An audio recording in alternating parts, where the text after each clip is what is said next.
Mientras tanto, les cuento que ya subí el libro de Einsemann, que es junto con Rosenblum y Jansson, son las dos bibliografías básicas. Entonces, tienen ahora también en el Classroom para descargarse el libro de Einstein. Dice 00 Einstein, Stephen, y empiezas. Y bueno, y está la explicación también. Sí. De ese libro van a empezar a leer el capítulo 5, que va de la página 121 a la 151, que el título es La naturaleza convertida en historia, Constable Turner y el paisajismo romántico. En realidad también van a encontrarse con que empieza a hablar de Ruskin, que fue un crítico importante en Londres, que fue longevo, decíamos que abarcó casi todo el siglo XIX, pero bueno, en este periodo, que es el final del siglo XVIII y el fin del siglo XIX, él reconoce que, por ejemplo, que él decía que en Inglaterra no había sido capaz de conseguir grandes pintores de pintura histórica, porque requerían este género pictórico, requiere una disciplina que él no encontraba, se ve, en los pintores ingleses. Eh, entonces decía que se refugiaban por eso en el paisaje, pero a su vez eh, señala cosas interesantes, que, bueno, están viviendo un tiempo en los que ha vencido el espacio y el tiempo por inventos modernos como el ferrocarril, el telégrafo, el refugio que la humanidad necesitaba, se encontraba entonces en el mundo natural, en este paisaje. Por eso él entiende el interés que se desata en la pintura de paisajes. Y además, la pintura de paisaje, el término paisaje, se denominaba las imágenes artísticas a la naturaleza misma, también a la jardinería paisajística, que tuvo mucho desarrollo y se consideraba casi un arte, una práctica artística. Inclusive hay dos como escuelas de paisajismo, que es una la francesa y otra la inglesa. Y después también al paisaje como elemento típico que define una nación. Es decir, el paisaje, por ejemplo, en Friedrich vemos el paisaje, ese paisaje frío, árido, hostil, define también a este contexto del norte y el centro de Europa, eh, define tanto como, bueno, como el relato que arma Friedrich en la obra. Y vamos viendo en cada periodo, en cada autor, los valores distintos con los que se bebe a la naturaleza, en distintos momentos y en distintos contextos. También Ruskin reconocía que la percepción romántica de la naturaleza, el descubrimiento del paisaje como un presentimiento de la reflexión espiritual y psicológica, también tenía una ineludible dimensión social, en la cual el paisaje romántico podía revelarse como campo de batalla ideológico acerca del progreso material y la lucha histórica.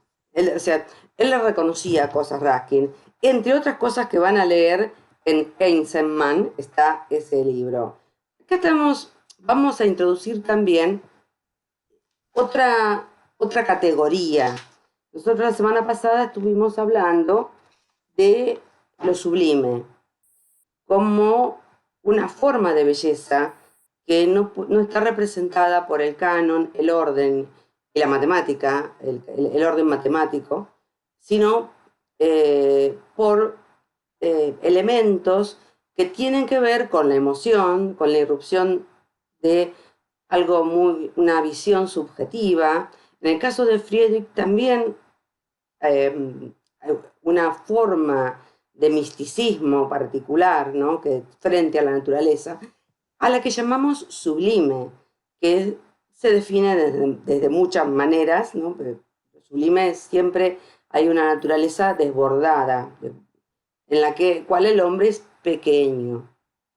Y la otra percepción, la otra categoría para hablar de belleza, que se usó tanto para el arte como para el paisajismo, como para los paisajes naturales, fue pintoresco. Pintoresco era una forma de belleza agradable, amable, ¿no? con el hombre.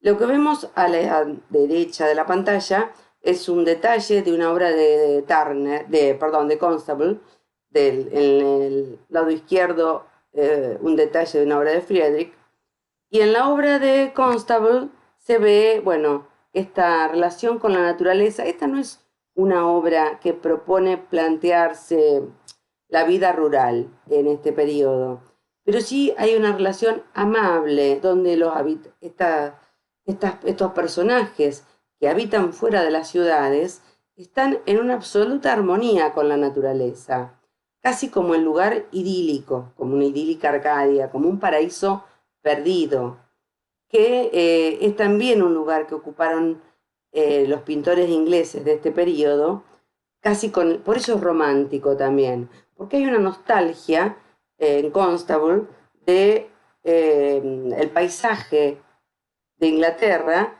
que no incluye ni a ni a la locomotora, ni a las fábricas, que son en el lugar donde fue la génesis de la primera y la segunda revolución industrial. De lo pintoresco también se ha hablado mucho. Esta placa habla que, Reynolds, que fue el director de la Royal Academy, también aconsejaba a los pintores que debían mantenerse separadas, que era preferible moverse con suficiencia dentro de los límites de un género menor, como era considerado por entonces el paisaje, a esforzarse excesivamente tratando de dominar el género supremo, que era la pintura histórica. O sea, también dentro de la academia había una valorización superlativa de la pintura histórica y muy poco valorado el género del paisaje. A fines del siglo XVIII estamos hablando, donde se distinguían obras arquitectónicas, también dentro puede haber personajes que viven en el campo, pero con una mirada como siendo parte de esa naturaleza. La expresión paisaje pastoril, que fue acuñada en el siglo XVI para hablar de un paisaje de Giorgione en el siglo XVI, es tal vez el antecedente a esto que estamos hablando ahora de lo pintoresco, de lo bello pintoresco. Los antecedentes ya vimos, Claudio de Lorena en el 17, tal vez el primer antecedente es La Tempestad de Giorgione, donde el paisaje, si bien hay hay personajes, el tema es la tempestad en sí, y la tempestad tiene una fuerte carga simbólica. Es más importante que lo que estén haciendo los personajes en primer plano. ¿Se escucha y se ve? Yo pregunto porque yo estoy con la proyección y no estoy segura. Sí, se ve bien. Y se escucha bien. Acá vemos que hay un tratamiento del paisaje que no es eso que está atrás o que da contexto a el relato del primer plano. El paisaje ocupa un lugar relevante. Otro de los antecedentes, de los grandes paisajistas de los italianos, de la escuela italiana, fue Canaletto. Esta es otra de las funciones del paisaje, dar cuenta de cómo eran los lugares, las condiciones materiales, cómo era la forma de vida, y se creía tanto de que esto era, una vista impersonal, totalmente carente de elementos subjetivos, que inclusive Canaletto lo ubicaba exactamente al lugar. El Gran Canal visto desde Campo Sambío. O sea, es decir, si uno se paraba donde él estaba parado, era lo que veía. En todas sus obras vamos a ver, bueno, este es un detalle. Patio de la Cantera. Acá también me llama la atención el tema, tan poco pintoresco, que es lo que debería ser un paisaje, pero es decir, se puede tomar como material histórico para reconstruir prácticas, trabajos o formas de vida en un periodo de estos paisajes. Y esta es una imagen ya desde del río Támesis, con la Catedral de San Paul al fondo. O sea, estamos viendo una imagen de cómo era la vida en el río, en el Támesis, en Londres, en 1747. La Catedral de San Paul, igual, y la mayor parte de estas construcciones deben quedar, pero vemos qué tipo de embarcaciones, cómo era el río, una fuente, un medio de transporte, una vía de transporte muy importante, ya sea en pequeñas barcas o en barcos como para transportar mayor cantidad de gente. Esta escuela paisajista, bueno, Canaletto, fue una de las grandes fuentes también del paisajismo de final del 18 y de principios del 19, y al que ya hemos nombrado a Claude Lorrain, en el cual, como en La Tempestad de Giorgione, vemos que el paisaje, con esta aparición del paisaje pastoril, donde en realidad los pastores son un dato menor. Sí, están las ovejas, están los pastorcitos echados, pero el paisaje tiene una importancia superlativa. También las ruinas, que son parte del paisaje romántico, o de este romanticismo pintoresco, nostálgico. Bueno, acá está de nuevo. De este de 1638, acá vemos un detalle, pastorcitos. Bueno, entonces, desde mediados, lo que estuvimos viendo es que desde mediados del siglo XVII, o sea, desde Canaletto en adelante, el paisaje se convertiría en vehículo para la exploración pictórica o emocional, con las mismas posibilidades expresivas de los motivos artísticos inspirados en acontecimientos humanos. Hacia 1770, muchos pintores paisajistas habían comenzado a buscar aspectos de la naturaleza que rompían con las fórmulas heredadas del siglo XVII. Dada la existencia de las experiencias sublimes de terror y asombro que estuvimos viendo anteriormente, por ejemplo, en Fuseli o en Blake, no es sorprendente descubrir que uno de los mayores temas nuevos de la pintura paisajística, así como de las metáforas nuevas de escritores románticos, desde Rousseau hasta Gili, resida en el esplendor de las montañas. Antes de los románticos, las cadenas montañosas, en especial los Alpes, se consideraban ataques a la sensibilidad visual, así como obstáculos a la hora de viajar cómodamente. En realidad la montaña, nosotros vimos que Friedrich la incorpora a la montaña, el paisaje abrupto, como una búsqueda sublime, ¿no? De esta búsqueda de mostrar la pequeñez del hombre frente a la naturaleza, pero también como una muestra del paisaje, del paisaje de la madre, o símbolo de la madre patria, de la naturaleza nórdica, estas asociaciones nacionalistas que las vemos en Friedrich. También el resto de la abadía, que tiene que ver con la catedral gótica. Bueno, las montañas no habían sido tema, inclusive no se incluían en las pinturas. Esto más o menos lo que estuvimos viviendo ya con Federico, por eso lo vamos a pasar. Y nos vamos a concentrar en los paisajistas ingleses de finales del siglo XVIII. Que, bueno, por un lado vamos a definir, hay muchas definiciones de lo pintoresco, así como también puede asumir, bueno, lo romántico sublime en muchas definiciones. Bueno, pero la pintura paisajística se acomodaba a la impulsiva libertad mental que se considera como uno de los rasgos característicos del arte de Inglaterra, mientras que también permite a los pintores del país prestar el servicio público de mostrar la riqueza estética de los paisajes indígenas nacionales. Esto lo escribía un crítico porque junto con los medios de transporte, con el tren, se desarrolla una nueva actividad social, que es el turismo.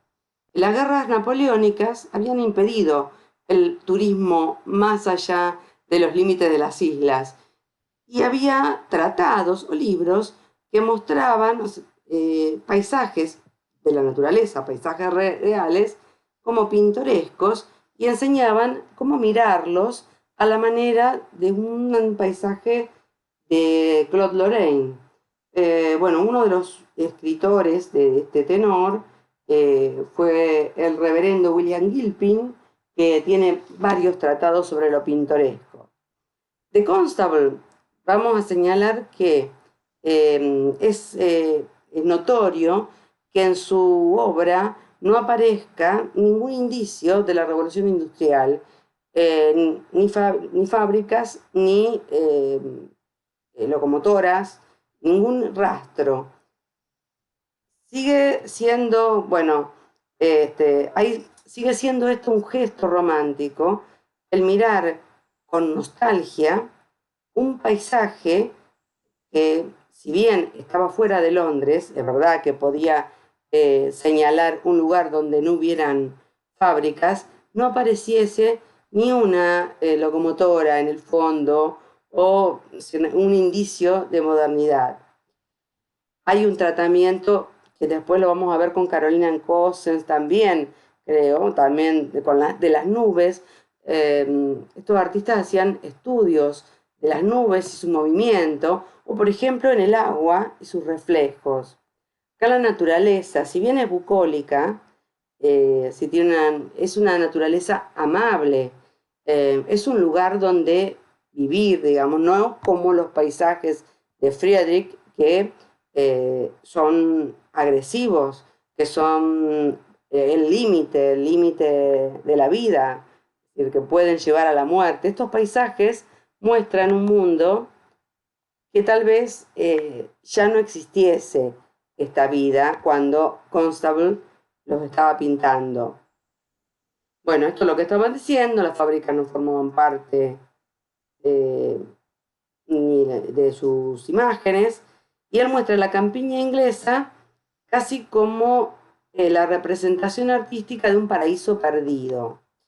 El tema de los lugares de ensueño, de los lugares en el que el hombre, esto también es una utopía, que el hombre viva en armonía con la naturaleza, en realidad no se ha dado en ninguna parte. También hay una mirada sobre los pueblos originarios, ya sea de América, de Norteamérica, o civilizaciones antiguas, que en realidad vivieron guerreando entre ellas. Es decir, siempre nunca fue una coexistencia pacífica.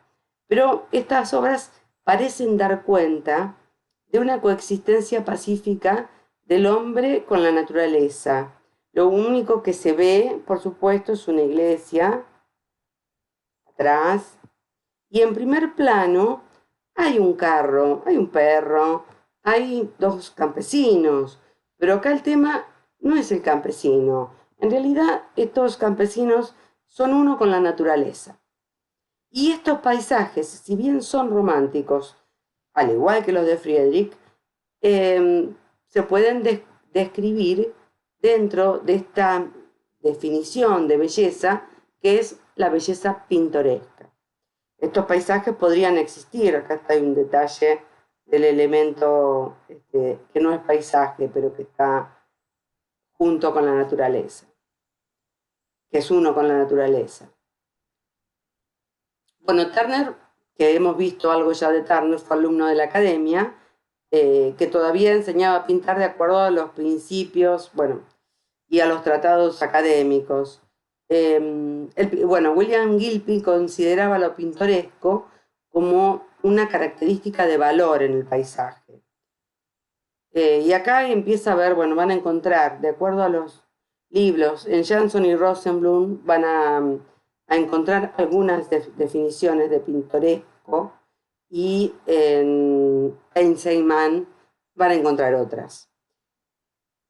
Bueno, por ejemplo, aquí un paisaje, también es un paisaje abrupto, aparece un paisaje, una costa abrupta de piedras, pero en este caso no tiene la situación temeraria en la que ubicaba a sus pequeños personajes Friedrich, sino es una vista con un estudio riguroso de las nubes. Bueno, esta sería la que estábamos viendo antes, Flatford Mill, de 1917, paisaje encantador, una emblema de lo pintoresco, un lugar de belleza y armonía, que, bueno, Constable tenía una posición estética, pero también tenía una inserción comercial, como era un género menor. Estas obras, los paisajes, en general de pequeño formato, en general no eran pinturas al aire libre todavía, se tomaban bocetos en acuarela al aire libre, que después eran traducidos en el estudio al óleo. En los que ustedes sí van a notar que hay un riguroso estudio de la naturaleza, así como el tratamiento de las nubes, que siempre fue cambiando. Desde ese lugar hay una búsqueda de un aprendizaje racional, ¿no?, de la naturaleza. También podemos ver cómo era una granja de campo en 1818, su represa sobre el río. Estos pequeños paisajes, la academia los aceptaba, y aparte tenían un público comercial. Eran, junto con el retrato, fueron de los objetos históricos más vendidos, más solicitados. Él vivía en esta zona de la Catedral de Salisbury y la pintó muchas veces. Acá se ve de lejos, pero hay varias vistas de la catedral. El más famoso, el más conocido o el más citado cuadro de Constable es La carreta de heno, donde aparecen, que decimos, este personaje varado en un ojo de agua, una casa de campo de un labrador, los animales de campo, las nubes, un entorno apacible en un día de trabajo, apacible. Acá nada perturba, ni siquiera se muestran las miserias del trabajador, de este trabajador, ni la forma de vida, ni cómo era su forma de vida o su sustento, sino como una imagen idílica. A esto es a lo que le llamaríamos entonces, por eso lo llamaríamos romántico, por eso tiene el registro de pintoresco. Como una cosa, sí, Marisa, por ahí, que para que lo comparen, al principio vimos en el texto de Boyne, ellos se encuentran con algunas representaciones de lo rural, que Boyne dice, Gainsborough, por ejemplo, muestra el matrimonio de una nobleza y sus propiedades. Entonces en el entorno de un retrato se muestra todo un paisaje, pero no se ven a los trabajadores de esa vida rural. Y después, en otra obra, por ejemplo, Boyne dice, está la lechera sí, me acuerdo. con el leñador, ahí ahí está, digamos, hay alguna representación de lo rural, pero se lo idealiza al personaje de un modo como, sí, idealizándolo, llevándolo a algo, un romanticismo, pero de lo melodramático, digamos. Y Sí, no, después, sin buscar naturalismo ni realismo, porque la realidad es más claro, dura en la vida de campo, es dura, en una vida dura. acá Sí, yo diría, bueno, no está tampoco el esfuerzo, el trabajo, por ahí lo que Boeing rescata de ese pintor italiano Ceruti, pero sí es una mirada más empirista o más atenta a ser realista o que dentro de esa idealización dé cuenta de las características que tenía ese entorno. No va a mostrar algo desagradable porque no porque sería no pintoresco, sería pintoresco. Pero sí pero lo empirista, que después lo vamos a ver también en Francia, está, y lo vamos a ver en las escuelas como los prerrafaelitas en Inglaterra, en el estudio de la naturaleza. Además, que la naturaleza tiene esta característica de ser una representación bueno, del paisaje ahí del lugar, ¿no? Entonces, este tipo de vegetación muy estudiada tiene que ver con el lugar donde tiene la sí. escena. Como Que también ahí vos sería hiciste suma al árbol y también les digo, piensen y comparen cuando hacer. veíamos, hay un fragonar en esa primera clase de pintura del siglo XVIII, donde yo siempre digo, ese árbol no parece un árbol real, es como un árbol, como parece hasta humo, porque le pone unos tonos azulados, verdosos, para respetar la perspectiva atmosférica. Pero la idea de perspectiva atmosférica que se enseñaba en la Academia de Pintura. En cambio acá consta, fíjate el zoom cuando vos le haces, cómo se ve el detalle y El la atención detalle, al árbol real. inclusive la diferencia entre la vegetación. Por ejemplo, este árbol que tiene floración, el roble de atrás, creo que son robles, y bueno, si uno conociera la vegetación, puede distinguirlos, ¿no? O, digamos, qué árboles, porque están hechos con una precisión, con una búsqueda, con un estudio empírico de la vegetación. A veces recuerden que se tomaban apuntes en acuarelas, que se trabajaba en estudio, entonces vamos a encontrar variaciones cromáticas de un mismo tema, de un mismo motivo. Esta nuevamente ya más tardía, la Catedral de Salisbury, pero otra vez, en la investigación empírica o racional está hecha de la vegetación, de las nubes.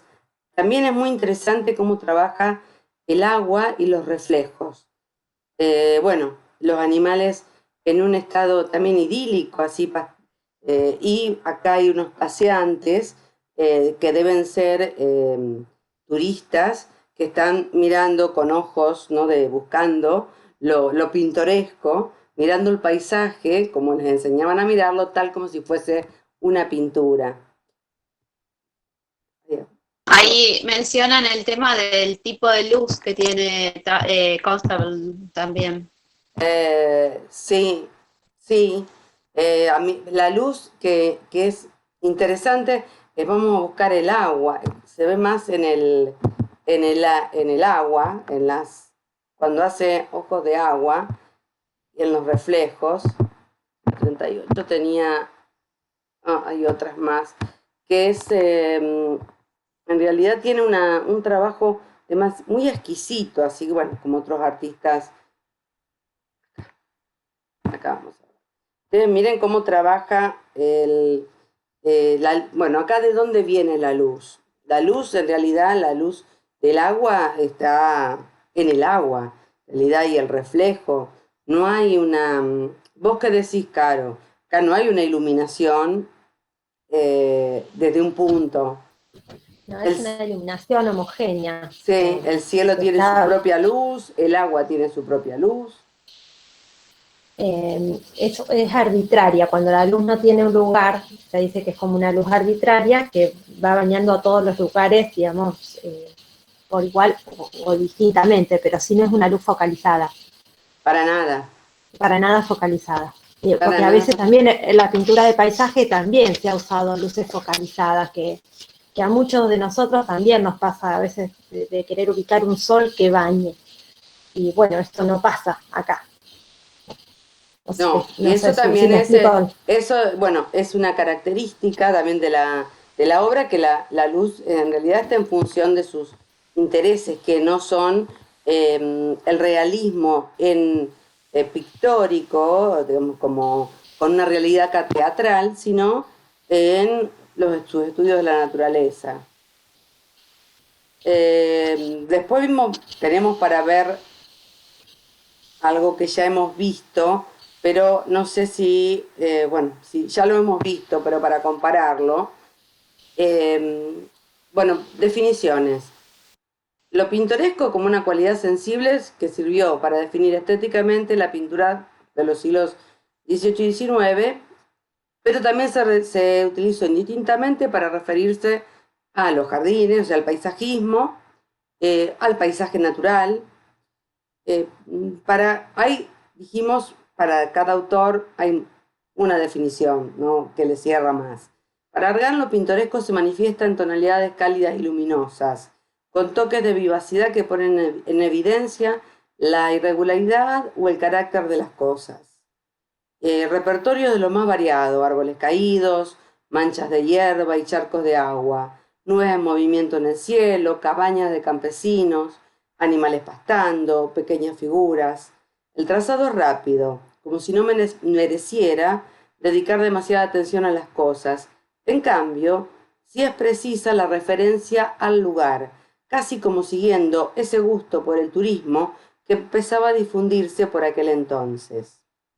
Entonces, esto sería lo pintoresco, mientras lo sublime, artístico, pone de manifiesto la discordia de todos los elementos en una naturaleza rebelde y enfurecida.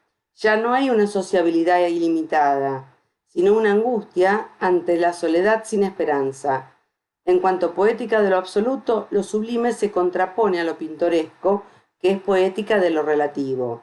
Estos serían definiciones de Julio Argan para estos dos temas.